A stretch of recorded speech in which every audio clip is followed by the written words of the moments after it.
questions from yesterday? Oh, goody. Stirrup length. For novice and training today, the same length as yesterday. Adjust your leathers so that you have a 90-degree angle behind your knee. No more. All right. When do we ride shorter cross country? When we start going faster. What is the speed of our division? 475. It's between 400 and 475 for championship. So, in other words, a fast hand gallop. Now, 475 is becoming standard on the West Coast. Is it good for you guys? I'm all for speed. What side would be for, and novice is 400.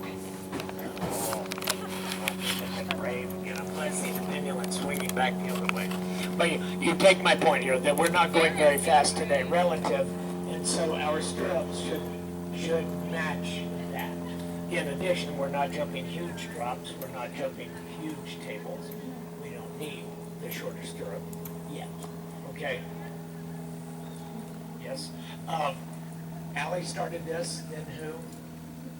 Right, then Liz, then Ray. Kelly, Sharon. then Sharon. Kelly, he's an equitation horse, or he's just here to poop around? Yes. Yeah, okay. So is Okay. mine. Hmm? So is mine. Yeah, but you're just out here having Yeah. fun. Yeah. You will find many times they're better in the show ring after they've been out here and messed around a little bit.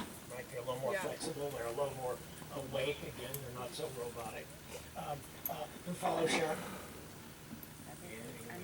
I'm sorry, yes. Yes, Kim, and then Ruth on the gray horse.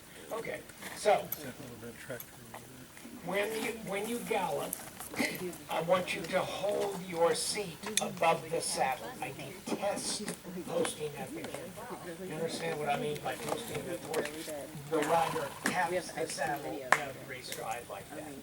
Because why?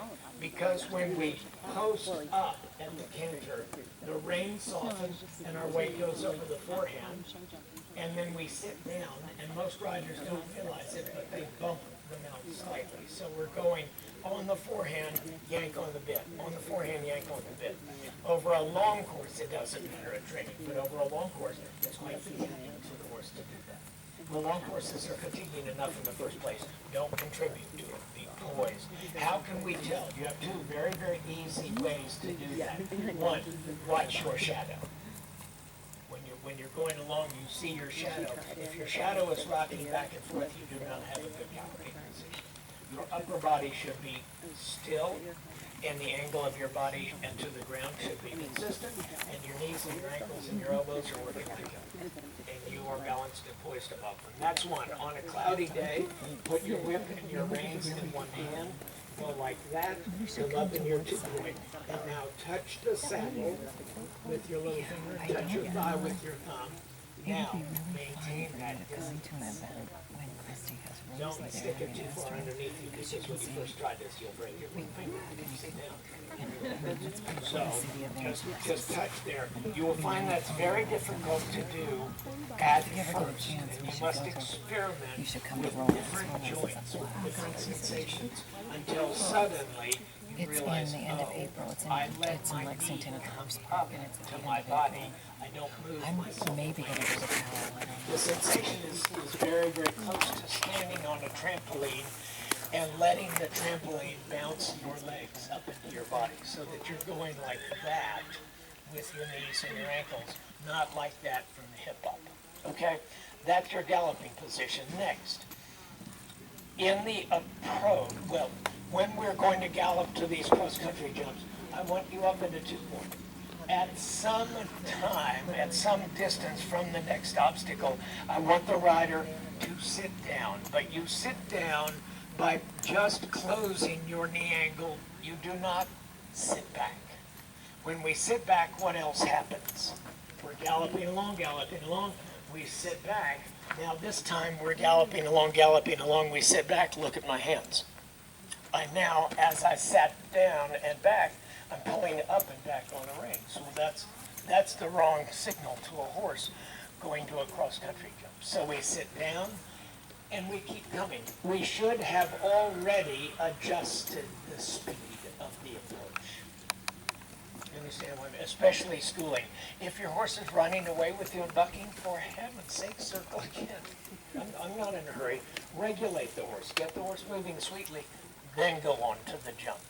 After the jump, no bucking, no messing around. Back to canter, back to canter, back to canter. The rider, back to 2-point, back to 2-point, and then pull up.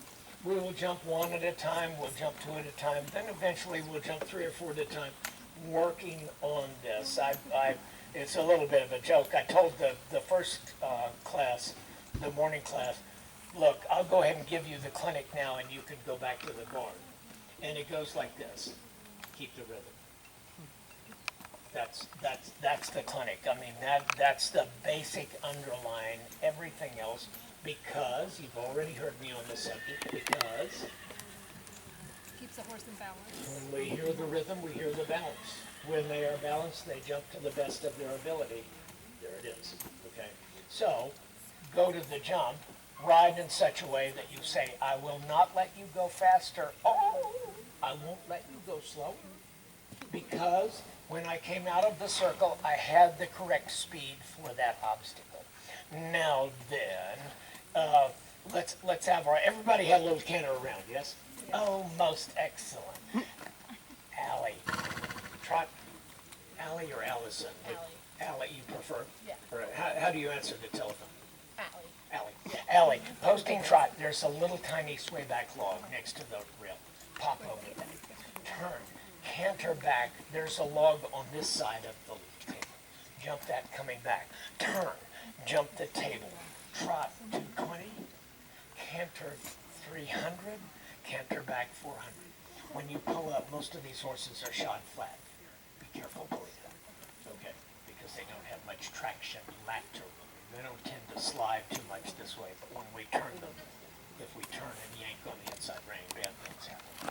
So let's prevent that by pre-planning. Okay, I'm going to be standing here in the nice cool shade with my pals, and you go do that. The second victim is Liz. So Liz, you're wandering down, right? Robbing the things I am ready to What do. would it be? I'm sorry. 200, what would it be? Oh, 220 is the international measurement for trot, right? In the classic format, they will say roads and tracks, phase A and phase C, 220 meters per minute. That's the international speed of the trot. Okay. Okay, coming back, only 350, Kim. Why? It's not very big, right?